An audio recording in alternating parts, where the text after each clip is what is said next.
Welcome to Tony Martignetti Nonprofit Radio coverage of the Next Gen Charity Conference 2011. We are at the Tribeca Performing Arts Center in downtown Manhattan. With me now is Sharon Abbott. Sharon is the author of Mixing It Up, The Entrepreneur's New Testament. We're going to talk about some of her entrepreneurial success ideas and how those probably very well translate to your work in nonprofits, and maybe some of her positive communication techniques also. Sharon Abbott, welcome to the show. Thank you, Tony. It's a pleasure. Pleasure to have you. Thank you. Let's talk a little about some of your entrepreneurial success ideas with our audience of small and mid-sized charity leaders in mind. What's the first thing you'd like to share? Well, what I truly believe is the better connected a nonprofit is, the better that they will do.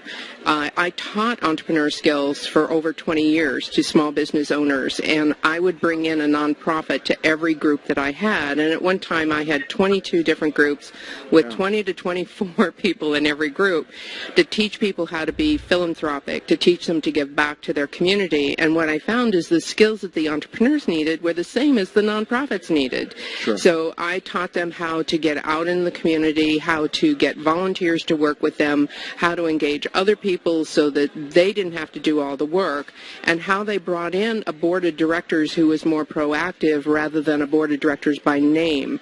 So that made a huge difference to the nonprofits, as well as one of the things that's really hard, especially when everyone perceives the economic times being as bad as they are, is that people are tired of all these organizations putting out their hand just expecting a check. And so they need to get something back. And so I created all these different programs that are fundraising activities that are fun, that people want to participate in, that make it much easier for a nonprofit to get their budget back up where it needs to be self-sustaining, and they don't have to work as hard. So they can have a lot of them do golf tournaments, or they might do silent auctions, or they might do a singles dance. I did a big band dance for Easter Seals one year. It was a costume party. We kind of did it like an old Victorian kind of party where everybody came in as a character from the Victorian era. Very themed events. Right, really. And that way people, they really feel like they're participating more in the nonprofit rather than just here's a check, now, I'm done. Well, let's go into some detail about... Let's start with, you mentioned getting into the community. Right. What ideas do you have specifically that nonprofits can execute? Well, I know in California that almost every nonprofit thinks that they just need to join a chamber, and then once they join the chamber, they're done. But the activity that they have in the chamber is actually the important part, not just joining the chamber. What would you like to see them doing then? They need to be on various committees. Like if they were to volunteer for ambassadors, the ambassadors have to go out to every business, right? Shake hands, what are you doing? And people used to ask me, oh, you work for the chamber? I said, no, I'm just out here helping the chamber get better known what they need to have happen in the community. And then that brought me more business. So I thought, well, if it works for me, it'll work for anybody, and it does. So if a nonprofit goes out and they just find out from all of the different businesses what the business needs and then takes that back to the chamber, it's their face, their nonprofit that is remembered. So that's a great way of becoming very active. And then all chambers have fundraising events where nonprofits can actually be featured, so they can be part of the event. All right. Well, how about beyond joining the chamber and being active in that way as an ambassador? What other advice about getting out into the community? Well, all of the leads groups that are out there. I used to run my own. Right, it's a business development kind of organization where people get together on a weekly basis, which most of them do, and they have coffee and everybody talks about their business, and they say, this is what I'm looking for, this is what I have to offer. So there are business leads groups, and you can find them listed in the business section of every paper. There's a website called amcity.com that lists all of the business events that are all around the country. Okay. And they're everywhere. Regardless where you are. You just search for New York and you'll find in San Francisco, it's the San Francisco Business Times. I think it's probably the Times here, but in San Jose it's the Journal. So, it's one of those. So amcity.com. Yeah. And you can see every event that's going on every week. So if you go out to events, and let's say you meet 20 people this week, 1 out of 20 will either be somebody that'll be on the board, active in a community, help promote the nonprofit, help organize a fundraiser. Somebody in that 20 people is going to be involved with that nonprofit. Interesting. You really want to see nonprofits getting out into the business community. Exactly. The first things we've talked about so far have been making those business connections, not staying within the nonprofit community. Exactly. Because who has the money? Okay. Why stay in a community where everybody knows you when you can go out into a community where no one knows who you are and they're the ones who have the money? Right. Let's share one more idea, getting that nonprofit out there. Most nonprofits don't realize that they can do a speaking circuit, Rotary, Lions, Kiwanis, all of those kinds of social organizations. And those organizations do kind of quirky things, like if you talk out of turn, you're fined $1. If you promote your business out of turn, you're fined $5. Well, that money is allocated to helping nonprofits. Oh. So if every nonprofit were to go out to one of those once a week, and literally they're morning, noon, and night, you could go to 70 a week and not run out of them in a year. And so you go out to these organizations, you say, this is my cause, this is what I'm doing, I need your help. This is why. Here's the result of what happens when we get help. They literally write checks on the spot. Right. And I know there are a lot of these groups. Just in the New York area, you mentioned a bunch of different professional associations, but Rotary there's a Rotary in every county. Oh, so, I'm probably in one block. There's 6 in New York. Okay. Well, I know there's at least one in every county. So, and this is a big area. So right. There are a lot of opportunities. Plus, you mentioned all the other membership organizations: Lions, Kiwanis, Seroptimus, Professional Businesswomen, eWomen Network. I mean, really, when you look in the paper, you could. When I had a travel agency in 1991, just as the Gulf War was starting, I went out morning, noon, and night, 6 days a week. And I built the travel agency from $30,000 a month to $375,000 a month in 3.5 years by doing just this. So it was all handshaking and getting to know people and making sure that people knew who I was, even though no one was traveling at the time. So I hit it at the worst time, but managed to build my business in a way that nobody else had ever thought of. I didn't spend a dime on advertising. No, you just had transit costs to all the meetings, right? Exactly, and breakfast and lunch. I'm joking. I'm being sarcastic. But, no, the point is the very low cost. Exactly. Methods. And plus, it should be fun for executive directors, CEOs. I mean, they should be enjoying being out in the community, in the business community, talking about their work. That's the biggest issue, is people have fun when they're doing something that they're connecting with people, and when these organizations see how much fun that you're having, they want to be more part of it. Yes. So when people are saying, oh, would you write me a check, or we're short on our budget, could you help us out? It's really kind of gloomy, and people don't like being part of that. So you make it fun and entertaining. I'm going to guess you have advice about hiring. So bringing people to your organization, and this starts at the top, but it actually even applies to the board, hiring the top. But what advice do you have about bringing people in who and making sure you get people who are going to be passionate, going to love the mission, and be innovative thinkers? How do we hire these kinds of people? I think one of the hardest things for nonprofit is inviting people into their board of directors who actually have the connections and that will make a difference for the organization. So there's a lot of people who are semi-retired, retired, and they volunteer for nonprofits, but technically they don't have the contacts and they don't have the ability to go out in the community and start helping promote other people. So if a nonprofit were to look at what's your database like, do you have social media contacts? What experience have you had with nonprofits before, and what were the results? Treat it just like a job interview. So don't take anyone on your board unless they really are bringing something to the table. That's a huge issue. There's a lot of nonprofits who just think, oh, I'm so grateful you've even asked to be on the board. I know. Or sometimes it's we desperately need a lawyer. Right. Or an accountant, so we'll just take the first one that we get introduced to, and you end up with just somebody who's just brings that skill, but nothing related else.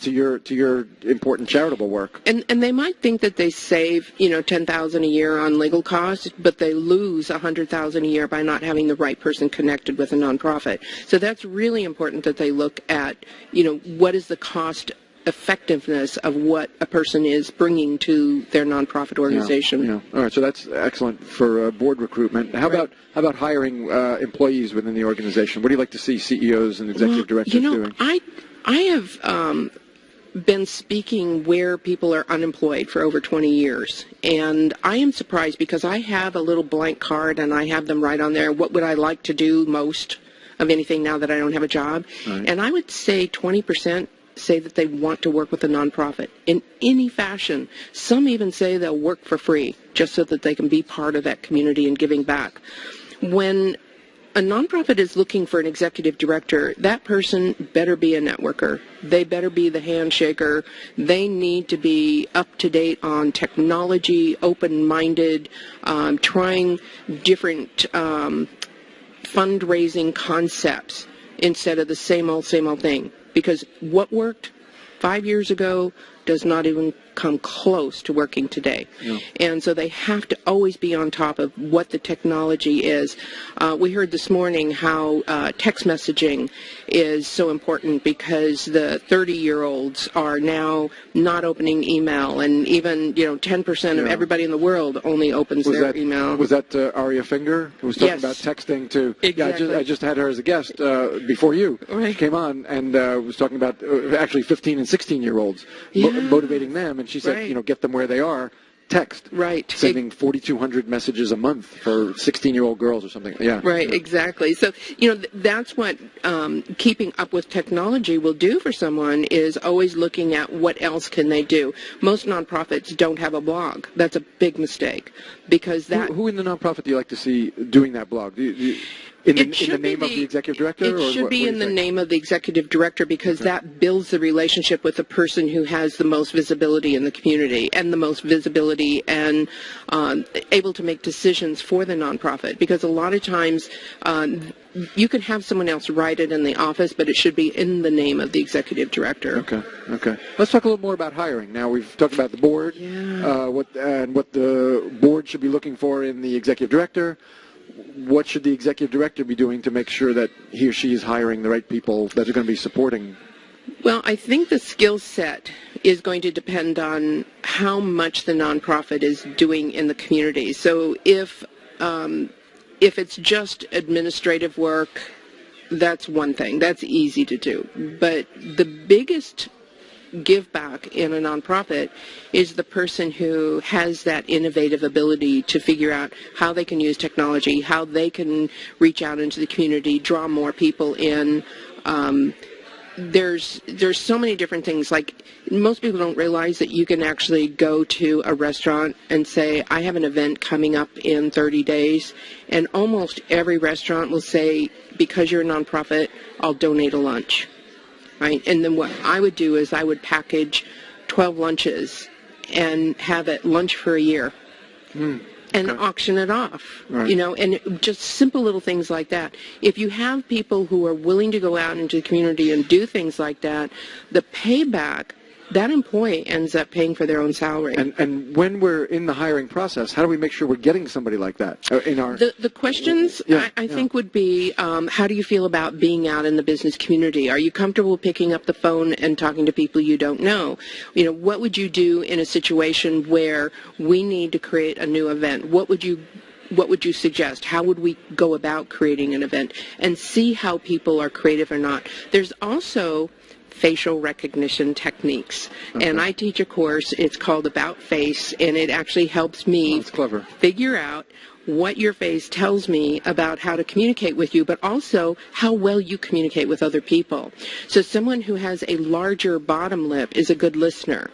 Right? It's great if you need them to listen, but if they're the person who has to be out in the community speaking, you want them to have a larger upper lip. All right, we're going to talk more about this very, very, very shortly. I just want to remind listeners that I'm with Sharon Abbott at the Next Gen Charity Conference 2011 in New York City. Her latest book is Is this the latest, Mixing It Up? Or this has just been revised, but I have 8 books published. Okay. Well, we're giving credit to this one because it's related to our topic. It's Mixing It Up, the Entrepreneur's New Testament, and you'll find Sharon Abbott at SharonAbbott.com, but you need to know that she spells her name Sharyn, and 2 B's and 2 T's in Abbott, and then .com.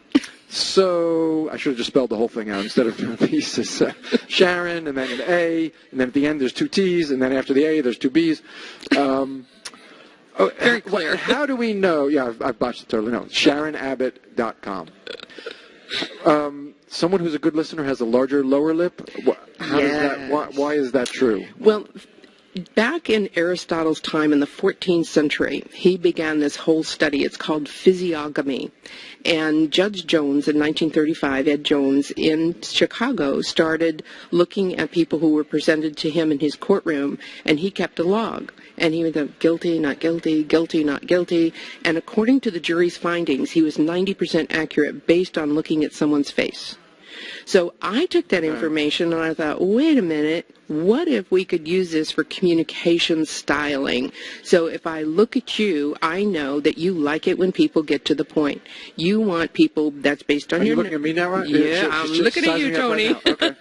All right. I like it when people get to the point based on what makes you draw that conclusion? Your nose. But how does a physical feature convey a personality? There's a science to it. This is actually the science of reading your face. So I know that I'm going to get to the point. I'm not going to take the long way around. So okay, I'm going to actually say that she's right. But I think I'm a patient listener also. Your lip is larger on the bottom than the top. So you're a really good listener, almost twice as good at listening as you are of speaking, and you know you're good at speaking. So the difference is... This is all ego. Now I'm blushing, too. What does blushing cheeks mean? It means you can still feel. There must be some downsides. Show me something. Tell me about something that I'm a shortcoming that you recognize. Let's say I needed to explain a project to you. The squareness at the bottom of your chin tells me I have to get to the point, which means I can't tell you all about the details. But also my nose conveyed that to you, too. Right. But there's this point where you're going, I don't want to know how you're going to build it. I just want to know when it's going to be built. And so people who have a need to explain every detail will get very frustrated because you're looking at me and going, I've got things to do. Just tell me what I need to do, and we're done. All right, this is embarrassing now because she's sizing me up. This is pretty accurate. This is not like fortune telling either. I mean, this is anything else? Is there anything else? Oh, absolutely. All right, got one more. Go ahead. I'm the guinea pig. No, I don't mind. This is actually quite insightful. It's interesting. This portion right above your eyebrows is fairly flat. Now, for radio listeners, she's putting her finger in between my eyebrows. Right. In between her eyebrows. My eyebrows, not yours. There's no contact. She's sizing me up, and there's no physical contact at all. It's unbelievable. This tells me that you like information in order. So you want to give me this first, then this, then that, in order. But I pluck my brows. So does that? If I had one brow straight across, would that? Unibrow? No, not in style anymore. Okay. No, this is the logic. This is like mine is flat right here. She's talking about the space between her eyebrows and the forehead. Right. So I have a logical personality. You have a logical personality. So you really want things in order first. There's a lot of people where you'll see it's just totally slanted back. Those are the people who they understand a process and then they immediately know how it applies to them long term. Physiognomy is the physiognomy. Okay, that's the practice. You can Google physiognomy and Sharon Abbott as well. We're going to go off this now, but that was Fun, huh? That was pretty much on point. Yeah, I didn't disagree with anything you just told me about myself, and I learned something. Okay, let's talk a little about your positive communication techniques, since we're talking about the way people like to communicate and you're judging this by their face. Right. What are some of the positive communication techniques that people should be using? Well, I think it's really difficult for a lot of people to stay positive in what I believe is a perceived economy. Now, I cannot argue with the numbers. We do have the highest unemployment rate at this time. There are fewer people donating to nonprofits, to kind of get back on point. So how do we actually project a positive attitude when we know that this is on everyone's mind? So my attitude is no one came along, scraped up all the money, and locked it up, and they're not magically waiting to the day that everybody says, okay, we can take the money out now. So where is the money? It's just moved. So when we're communicating with people and we start thinking about, all right, so what do I have to do to be the person that somebody wants to give what they have allocated, their 10% to a nonprofit? communicating in a positive manner instead of, we need money, we need to raise this funds. It would be, when people are involved with our nonprofit, these are the benefits. This is what we're giving back to the community. And the long-term benefit for you is, so it's turning something around. You're saying the same thing but in a positive manner, and making the person that you're talking with more comfortable with the idea of being involved. Okay. So it's a simple technique, but it's phrasing, how you actually phrase what you're talking about, and allowing the other person. So this is where this comes into play. If you're talking to somebody who has a larger upper lip, you make sure that they have more than enough time to talk. Okay. Let's give an example of phrasing something positively that in a positive way. Can we do that? That someone that wouldn't be. Well, let's take a negative and make it sort of a positive so people can understand making this the positive communication. Okay, give me a negative. It's, I'm cold. The room is cold. I'm too cold in this room. Instead of saying, I'm too cold, I mean, that's an easy fix. All right, well, let's start easy. Let's put on a sweater, put on a jacket, let's move a little bit. Start getting your blood moving a little bit so that you can actually be warmer. But let's say a challenging one would be, I've called all these people and no one's calling me back. Okay, that's good. Right? And that happens a lot. When I am actually very business-oriented, which I think makes a big difference. A lot of people get into nonprofit and they think it is not for profit. And nonprofits have to be profit-minded. So they have to know that they're making more money than what it costs them to run the organization. So I do things like, I make 20 dials. I know that 10 people answer the phone. I know that if I leave 5 voicemail messages, only one person's going to call me back. Is it worth my while to return those calls and call somebody who doesn't call me back? So do I look at the possibility that that person's out of town, busy, family things going on, and then call them again anyway?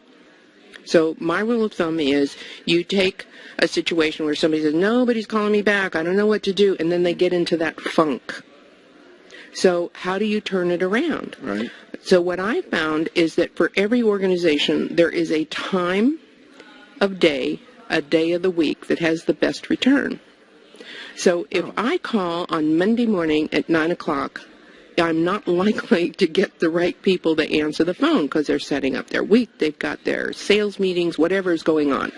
So I know that if I call at 11:30, people are kind of wrapping up their morning and they're getting ready for lunch. If I call at 1:30, they've just gotten back for lunch, they might be late back from lunch. So there's these windows of time, 10 to 11, 1 to 3.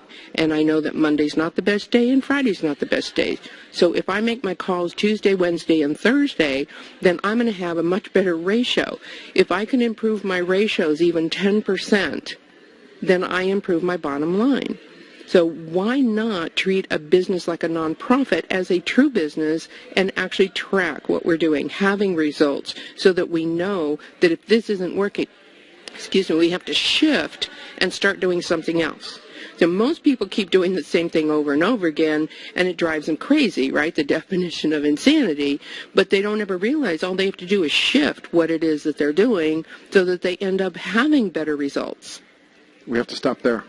Sharon Abbott, one of her 8 books is Mixing It Up, The Entrepreneur's New Testament. I want to thank you very much for being a guest, Sharon. Oh, you're welcome. Thank you, Tony. Thank you, even with my big lower lip. Tony Martignetti, nonprofit radio coverage of the Next Gen Charity Conference 2011. Thank you very much for joining us.